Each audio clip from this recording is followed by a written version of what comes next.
ये मानने में दिक्कत नहीं होनी चाहिए कि जितने भी एफर्ट्स इंसानों ने डाले हैं रिसर्च में, हमें ना तो स्पेक्ट्रम के दो एक्सट्रीम्स के बारे में कुछ पता है और ना ही इसके बीच में किसी चीज़ के बारे में पता है। लेकिन अगर गौर से इस बारे में सोचें तो ये ही ट्रुथ है।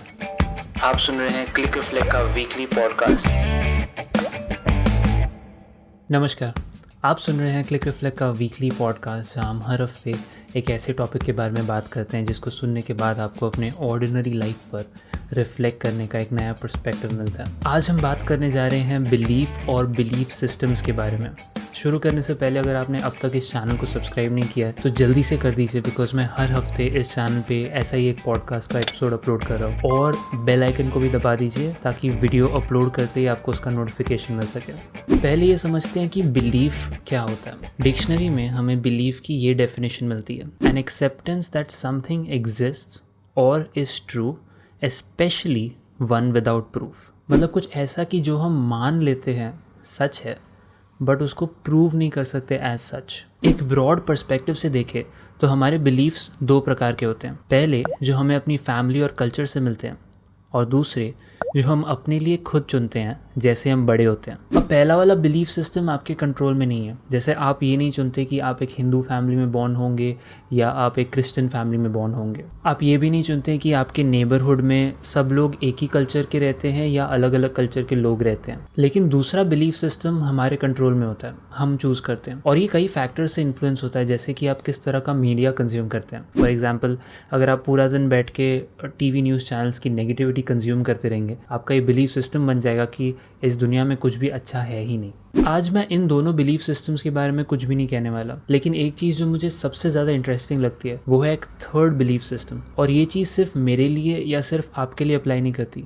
ये सबके लिए अप्लाई करती है। ये एक यूनिवर्सल बिलीफ सिस्टम है, और वो है इस चीज़ में बिलीव करना कि मुझे सब कुछ नहीं पता। एट फर्स्ट ये आपको बहुत डिसएम्पावरिंग साउंड करेगा। जनरली ऐसा होता है कि अगर कोई हमें कह दे कि तुम्हें ये चीज़ नहीं पता, तुम्हें इस चीज़ की नॉलेज नहीं है, तो हम उसे एज एन इंसल्ट ले लेते हैं कि मुझे कैसे कुछ नहीं पता। फिर हम अपने आप को डिफेंड करने लगते हैं कि नहीं, मुझे पता है इस बारे में, मुझे कुछ तो पता है, एटलीस्ट कुछ पता है मुझे इस बारे में। लेकिन अगर गौर से इस बारे में सोचें तो ये ही ट्रुथ है कि मुझे सब कुछ नहीं पता। समझाता हूँ कैसे। पहले ये देखते हैं कि कुछ जानना किसे कहते हैं। किसी चीज़ की नॉलेज होना मतलब एक सब्जेक्ट और एक ऑब्जेक्ट में रिलेशनशिप। जैसे मान लीजिए आप कहते हैं कि आपको एक मैथ प्रॉब्लम सॉल्व करना आता है, तो इस केस में आप सब्जेक्ट हैं और जो मैथ कॉन्सेप्ट आपको आता है वो ऑब्जेक्ट है, और ये दोनों मिलके आपकी नॉलेज बनाते हैं। अब एक स्पेक्ट्रम के दो एक्सट्रीम्स इमेजिन करते हैं। एक एंड पे है माइक्रोस्कोपिक वर्ल्ड जिसमें एटम्स और सब एटॉमिक पार्टिकल्स हैं, और दूसरे एंड पे है मैक्रो वर्ल्ड, जैसे बहुत ज़्यादा गहरे ओशन डेप्थ्स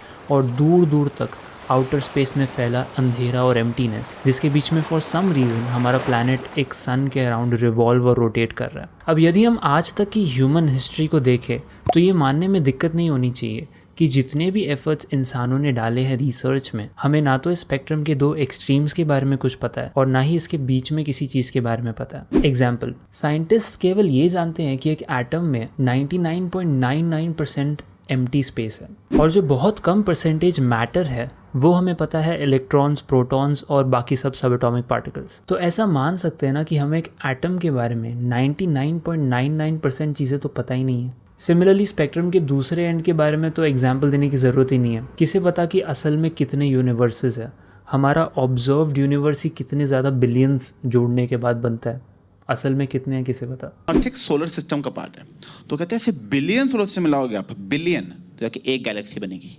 फिर बिलियन गैलेक्सी मिला दो, एक लोकल ग्रुप बनता है उससे।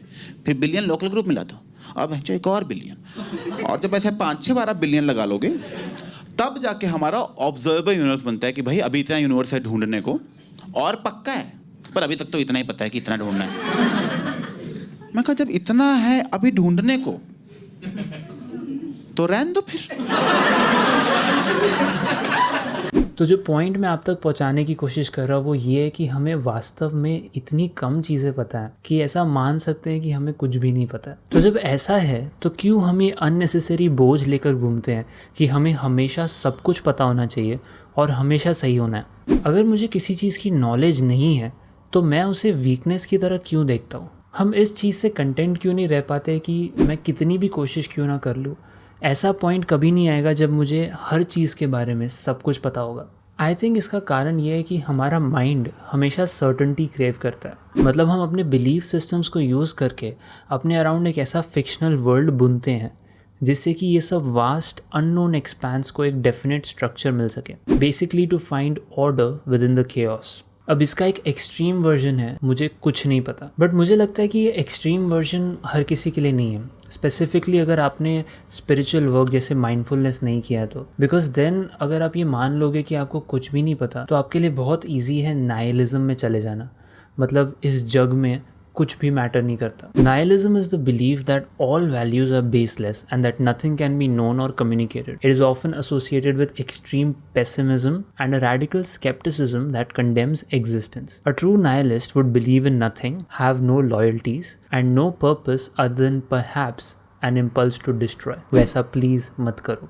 लेकिन अपने करंट बिलीफ सिस्टम्स के साथ, जो फर्स्ट और सेकंड बिलीफ सिस्टम्स है, उसके साथ इस थर्ड बिलीफ सिस्टम के एक सटल वर्जन को कि मुझे सब कुछ नहीं पता, इसको ऐड करने की कोशिश ज़रूर कीजिए। ऐसा करने के 3 एडवांटेजेस हैं। फर्स्ट, ये आपके ऊपर से इस बर्डन को हटा देता है कि आपको हमेशा हर चीज़ की नॉलेज होनी चाहिए। इससे होगा क्या कि जब आपको ऐसा पता चले कि आपको किसी चीज़ की नॉलेज नहीं है तो instead of taking that as an insult कि मुझे नहीं पता, you can use that as a motivation. Okay, मुझे इस चीज़ के बारे में नहीं पता तो मुझे इस चीज़ के बारे में और जानना चाहिए। सेकेंड, ये आपके ऊपर से इस बर्डन को हटा देता है कि आपको हमेशा सही होना है, क्योंकि आपको किसी भी चीज़ के बारे में सब कुछ नहीं पता तो ऑब्वियसली आप कई बार गलत हो सकते हैं।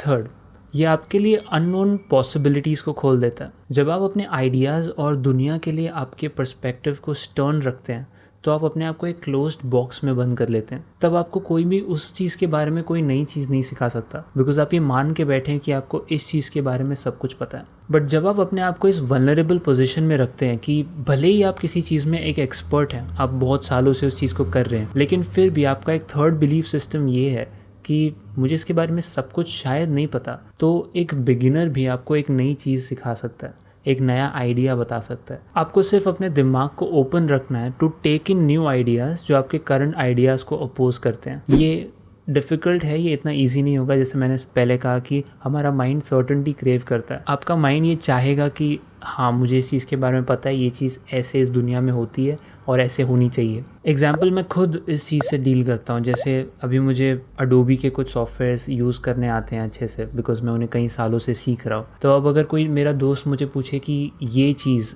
वीडियो एडिटिंग में या आफ्टर इफेक्ट्स में या किसी भी सॉफ्टवेयर में कैसे करते हैं और वो चीज़ के बारे में मुझे कुछ आइडिया ना हो, तो मुझे इसको एज अ मोटिवेशन यूज़ करना चाहिए कि अच्छा, ये भी एक चीज़ है जो मुझे सीखनी चाहिए या समझनी चाहिए, और ना कि ये सोचने लगना चाहिए कि मैंने तो कुछ सीखा ही नहीं है, मुझे कुछ आता ही नहीं है। और इवन इन जनरल जब आप ये बिलीफ सिस्टम अपनाते हैं तो आप बहुत लाइट फील करेंगे, बिकॉज आप हर वक्त अपनी नॉलेज जो आपकी ईगो से बंध जाती है एक पॉइंट के बाद, उसको डिफेंड करने की कोशिशें नहीं करते रहेंगे। आप ये मान लेंगे कि हाँ, मुझे हर चीज़ नहीं पता, मुझे सब कुछ नहीं पता। तो ये था मेरे हिसाब से द थर्ड बिलीफ सिस्टम। मुझे ऐसा लगता है इससे आपको बहुत बेनिफिट मिलेगा। अंत में मैं ये कहना चाहता हूँ कि क्लिक रिफ्लेक्ट का ये पॉडकास्ट मैं हर हफ्ते इस चैनल पर अपलोड कर रहा हूँ, लेकिन यदि आपके लिए ये लंबी वीडियोस एक साथ बैठ कर देखना मुश्किल है तो आप क्लिक रिफ्लेक्ट का पेज इंस्टाग्राम पे फॉलो कर सकते हैं। वहाँ मैं इन सब बड़े पॉडकास्ट एपिसोड्स को क्रिएटिव तरीकों से छोटे छोटे सेक्शंस में तोड़कर डाल रहा हूँ। एंड प्लस आपको एक हफ्ते तक वेट नहीं करना पड़ेगा क्लिक रिफ्लेक्ट का कोई भी कंटेंट कंज्यूम करने के लिए। और यदि आपको इस वीडियो से कुछ भी सीखने मिला तो मैं आपसे रिक्वेस्ट करूँगा कि आप इस वीडियो के लिंक को किसी भी एक व्हाट्सएप ग्रुप में शेयर करें या अपने व्हाट्सएप स्टेटस पर शेयर करें, ताकि आपके दोस्त भी इस थर्ड बिलीफ सिस्टम के बारे में जान सकें और उसे अप्लाई करके अपनी लाइफ में भी लाइट फील कर सकें। वीडियो देखने के लिए बहुत बहुत शुक्रिया। प्लीज़।